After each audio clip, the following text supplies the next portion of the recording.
సుమన్ టీవీలో మీ business promotions కోసం ఈ కింది నెంబర్ను సంప్రదించగలరు.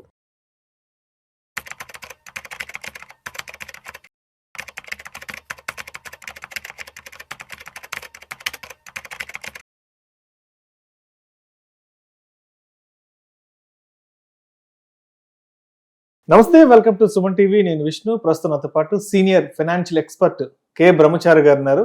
సార్తో మాట్లాడదాం. సార్ బ్రహ్మచారి గారు నమస్తే సార్. నమస్తే సార్. సార్ బ్రహ్మచారి గారు నమస్తే సార్.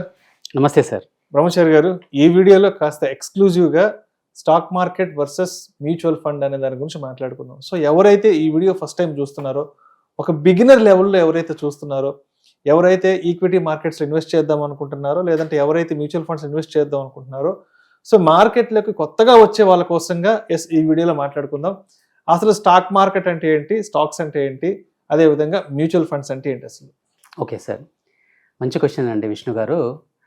ఇప్పుడు మనం ఫస్ట్ స్టాక్ మార్కెట్ అంటే ఏంటి దాని గురించి తెలుసుకుందామండి. ఓకేనా?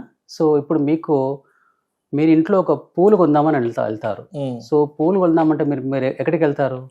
బజార్కి వెళ్ళి పూల మార్కెట్కి వెళ్తాం. బజార్ పూల మార్కెట్కి వెళ్ళిన తర్వాత మీకు అక్కడ రకరకాల పూలు ఉంటాయి. చామంతి ఉంటుంది, మల్లె ఉంటుంది, అన్నీ ఉంటాయి. సో అలాగే మీరు ఒక ఫిష్ మార్కెట్కి వెళ్తే అక్కడ మీకు రకరకాల ఫిషెస్ అన్ని కూడా ఉంటాయి అన్నమాట. అలాగే మనకు స్టాక్ మార్కెట్లో కూడా రకరకాల స్టాక్స్ ఉంటాయి. ఈ మార్కెట్లో ఏంటంటే ఒకరు బయ్యర్ ఉంటారు, ఒకరు సెల్లర్ ఉంటారు. సెల్లర్ అనే వాళ్ళైతే ఎవరైతే అమ్ముతున్న వాళ్ళు వాళ్ళని సెల్లర్ అంటారు. మనం కొనుక్కుంటాం కాబట్టి మనం వాళ్ళని సెల్లర్ అంటాం, బయ్యర్ అంటాం కదండి. సో ఇక్కడ మనం స్టాక్స్ కొంటాం కాబట్టి this is called stock market అనమాట. ఈ స్టాక్ మార్కెట్లో ఎలా ఉంటుందంటే ఎవరికైతే నాలెడ్జ్లో ఉన్న వాళ్ళు వాళ్ళే స్టాక్ మార్కెట్లో ఇన్వెస్ట్మెంట్ చేస్తారు. సో అంటే ఆ కంపెనీ స్క్రిప్ట్ ఎలా ఉంది, ఈ కంపెనీలో నిఫ్టీ 50లో ఉందా ఈ కంపెనీ, సో ఇది రిటర్న్స్ ఎలా ఇస్తుంది, ఇవన్నీ ఎవరు చూసుకుంటారంటే ఆ పర్సన్ ఎవరైతే ఇన్వెస్ట్మెంట్ చేస్తారో ఈ పర్సన్ అనేది చూసుకోవాల్సి ఉంటుందండి ఈ స్టాక్ మార్కెట్లో. వేరాజ్ మ్యూచువల్ ఫండ్లో అంటే మ్యూచువల్ ఫండ్ ఏంటంటే it's a pool of money. అంటే ఎవరికైతే మ్యూచువల్ ఫండ్లో నాలెడ్జ్ అంటే స్టాక్ మార్కెట్ ఇన్వెస్ట్మెంట్స్ నాలెడ్జ్ లేని వాళ్ళు ఏం చేస్తారు అంటే ఈ మ్యూచువల్ ఫండ్లో ఇన్వెస్ట్మెంట్ చేస్తారండి మెయిన్లీ. ఈ మ్యూచువల్ ఫండ్లో ఏం చేస్తున్నారు అంటే ఈ మ్యూచువల్ ఫండ్లో ఇన్వెస్ట్మెంట్ చేసింది ఫండ్ మేనేజర్ అనేది అతను మీ ఫండ్ అనేది మేనేజ్ చేస్తాడు. ఇతను చేసినందుకు గాను అతనికి ఏదో చార్జ్ చేసేసుకొని మీకు రిటర్న్స్ అనేది ఎన్ఏవే రూపంలో మీకు ఈ అమౌంట్ అనేది ఇస్తానండి. సో ఇప్పుడు ఎగ్జాంపుల్ ఒక పర్సన్ ఉన్నాడు, అతనికి స్టాక్ మ్యూచువల్ ఫండ్లో ఇన్వెస్ట్మెంట్ చేద్దాం అనుకుంటున్నాడు. సో ఇక్కడ వాళ్ళకి రెండు రకాలు ఉంటాయండి. ఒకటి ఏమంటే డెట్ మార్కెట్ ఒకటి ఉంటుంది, ఒకటి ఈక్విటీ మార్కెట్ ఒకటి ఉంటుంది.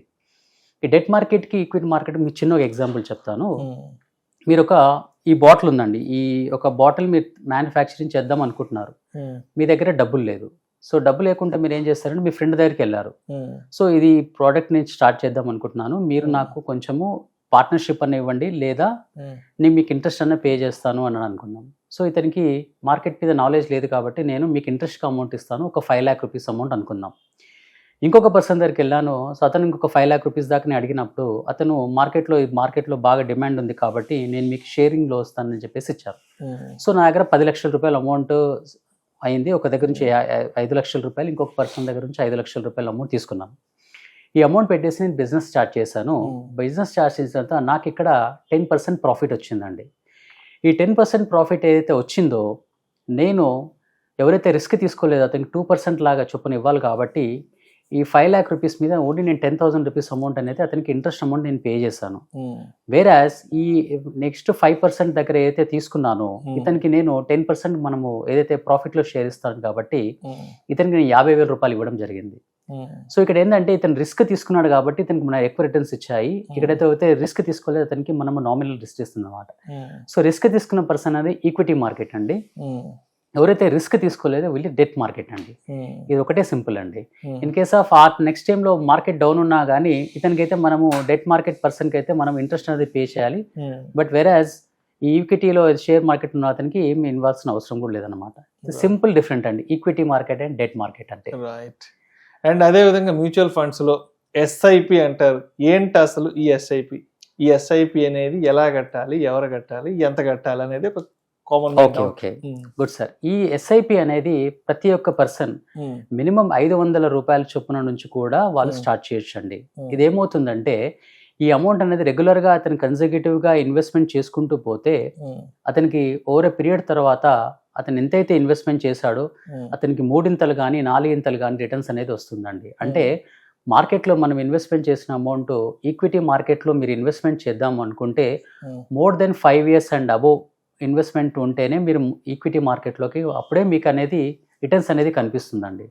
ఫర్ ఎగ్జాంపుల్ మీరు తిరుపతికి వెళ్దాం అనుకుంటున్నారు. సో తిరుపతికి వెళ్దామని మీరు ట్రైన్ ఎక్కారు. సో అంటే ఎగ్జాంపుల్ ఏంటంటే ఒక గోల్, మీ పిల్లల్ని ఒక 1 crore rupees వరకు మీ అక్యుమిలేషన్ చేద్దాం అనుకుంటున్నారు. కానీ మధ్యలోనే మీరు దాన్ని మీరు విత్డ్రాల్ చేస్తారనుకోండి, మీ గోల్ మీరు రీచ్ అవుతారా? లేరు. సో ఇది ప్రకారం ఏంటంటే మీరు ఏదైతే గోల్ అనుకుంటున్నారో మీరు ఇన్వెస్ట్మెంట్ చేసిన అమౌంట్ని ఆ గోల్ వరకు ఉంటే మీకు కంప్రెస్డ్లీగా మీకు 12% నుంచి 20%, 25% రిటర్న్స్ కూడా వచ్చే అవకాశాలు అనేది మనకి ఈక్విటీ మార్కెట్లో క్షుణ్ణంగా తెలుస్తుందండి.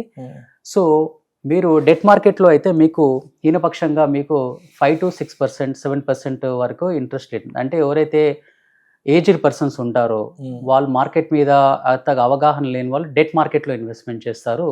ఎవరైతే యంగ్ ఏజ్ పర్సన్స్ ఒక 20 years, 30 years పర్సన్స్ ఉంటారో వీళ్ళు ఈక్విటీ మార్కెట్లోనే ఇన్వెస్ట్మెంట్ చేస్తారండి. ఈక్విటీ మార్కెట్లో కూడా మనకి large cap, mid cap and small cap companies ఉంటాయండి. స్మాల్ క్యాప్ కంపెనీస్ అనేది అప్కమింగ్, అంటే అది గ్రో అయిన కంపెనీస్. ఇందులో రిస్క్ అలాగే ఉంటుంది, దాంతోపాటు మనకి దాంతోపాటు రిటర్న్స్ కూడా అలా ఉంది. సో చాలా మంది భయపడతారు మార్కెట్ రిస్క్ అనేది ఏంటి అంటే మార్కెట్లో రిస్క్ అనేది ఎప్పుడైతే మనం డబ్బు తీసుకున్న టర్మ్లో మన ఫండ్ వాల్యూ తక్కువ ఉంటే దాన్ని మాత్రమే రిస్క్ అంటారండి. రిస్క్ అనేది మార్కెట్ అప్స్ అండ్ డౌన్స్ అనేది కామన్, మీకు తెలిసిన విషయం అది.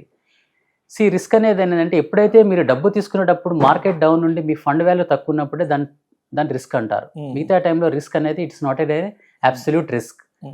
సో ఈ విధంగా మనము కంటిన్యూగా 5 years అండ్ అబోవ్ ఇన్వెస్ట్మెంట్ చేసిన వాళ్ళకి మార్కెట్ మాత్రం మంచి లాభాలు మాత్రం ఇచ్చిందండి. 13%, 15%, 25%, 30% రిటర్న్స్ కూడా ఇచ్చిందండి. ఇది అండి. అండ్ అదేవిధంగా ఇంకొక కామన్ డౌట్ ఏంటంటే ఇప్పుడు మ్యూచువల్ ఫండ్స్ లో ఎస్ఐపితో పాటు, అంటే ఎస్ఐపి అంటే ప్రతి నెల మన క్రమబద్ధంగా ఇన్వెస్ట్మెంట్ 500, 1000 రూపాయలు ఎంతైనా కావచ్చు. అదేవిధంగా ఇప్పుడు లంసమ్ ఉంది కదా, ఇప్పుడు లంసమ్ ఇన్వెస్ట్మెంట్ అనేది అంటే మినిమం ఎంత లంసమ్ ఇన్వెస్ట్మెంట్ చేసుకుంటే మనకు ఒక మంచి రిటర్న్స్ వచ్చే అవకాశం ఉందంటారు? అంటే మినిమం లంసమ్ ఎంత, మాక్సిమం లంసమ్ ఎంత పెట్టుకోవచ్చు మనం? ఇక్కడ మీరు చూసుకుంటే లంసమ్ అనేది మినిమం మనము 5,000 rupees అమౌంట్ కూడా మన లంసమ్ అమౌంట్ కిందకే వస్తుందండి.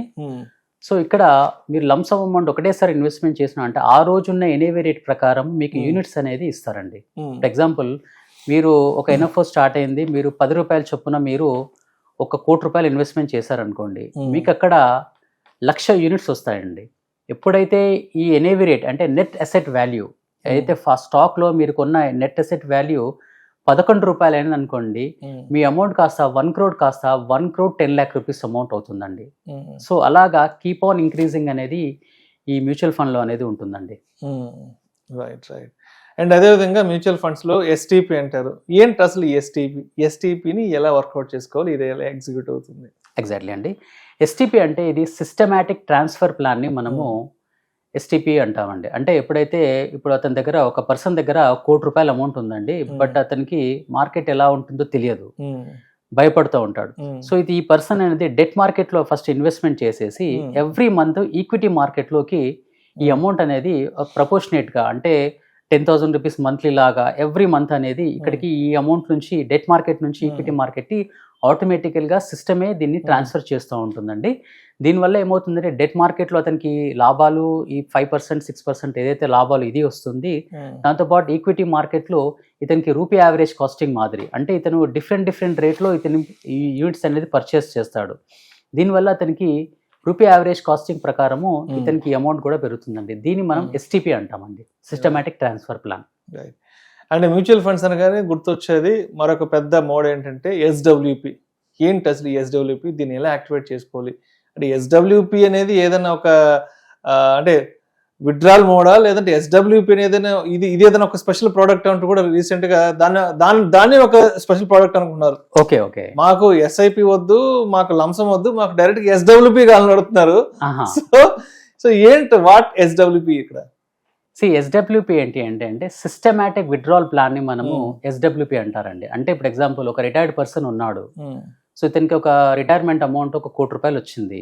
సో ఇతనికి రెగ్యులర్ గా అతనికి ఇన్కమ్ కావాలి కాబట్టి ఇతను ఎస్డబ్ల్యూపిలో ఇన్వెస్ట్మెంట్ చేసినప్పుడు మీరు ఒక గుర్తుంచుకోవాలండి, మనం ఇన్వెస్ట్మెంట్ చేసిన అమౌంట్ దాంట్లో మనము 1% కానీ 1.5% మాత్రమే తీసుకుని ఉంటే మన క్యాపిటల్ అనేది కూడా తగ్గకుండా అతనికి రావాల్సిన అమౌంట్ రెగ్యులర్గా అతనికి ఎవ్రీ మంత్ అనేది ఈ అమౌంట్ అనేది పడుతూ ఉంటుంది. సో ఇక్కడ మనకి ఒకవేళ మీరు ఎస్డబ్ల్యూపిలో 10% అండ్ అబోవ్ తీసుకున్నారనుకోండి, అప్పుడు క్యాపిటల్ కూడా కొంచెం లాస్ అయ్యే ఛాన్సెస్ కూడా ఉంటుంది. కాబట్టి మనం తక్కువ అమౌంట్ తీసుకుంటే ఏమవుతుంది అంటే మనకు రెగ్యులర్గా ఫర్ ఎగ్జాంపుల్ ఫస్ట్కి ఎవ్రీ మంత్ అతనికి ఒక ₹1,00,00,000 ఇన్వెస్ట్మెంట్ చేసేసి ఎవ్రీ మంత్ ఒక ₹50,000 అమౌంట్ అనుకుందాం. ఎవ్రీ మంత్ నెక్స్ట్ మంత్ నుంచి అతనికి ₹50,000 అనేది రెగ్యులర్గా అతనికి ఈ అకౌంట్లో అనేది పడుతూనే ఉంటుందండి.